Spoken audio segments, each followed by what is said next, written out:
তৃণমূল নেতার গাড়ি করে বাংলাদেশে গরু পাচারের অভিযোগ ঘিরে উত্তেজনা ছড়িয়েছে মালদার শামসিতে।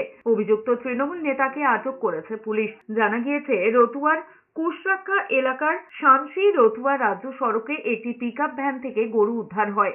গাড়িতে কোনো বৈধ কাগজ ছিল না। এরপরেই আটক করা হয় পিকআপ ভ্যানের মালিক আমির হোসেনকে। বাজেয়াপ্ত করা হয়েছে গাড়িটি। তিনি শামসি গ্রাম পঞ্চায়েতের তৃণমূল সদস্য। তবে ঘটনার সময় পালিয়েছে চালক। যদিও ঘটনার জন্য চালকের ওপরেই দোষ চাপিয়েছে তৃণমূল নেতা। গাড়ি ভাড়া মারে, আমার ফাইন্যান্সের গাড়ি নিয়ে গেছিলো। আমার বললো ভাড়া আছে একটা কমবে, ভাড়া গাড়ি নিয়ে গেছিলো। গাড়ি নিয়ে এসে এবার গাড়ি সকালে শুনতে পাই যে গাড়ি তোমার ফাঁড়িতে আটকে রেখেছে। লোক বলছে পাবলিক যে 3টা ষাঁড় আছে। ষাঁড় আছে, ড্রাইভার কি ষাঁড় লেসে কী লেসে বলতে পারে না, ড্রাইভারের মোবাইলের সুইচ বন্ধ।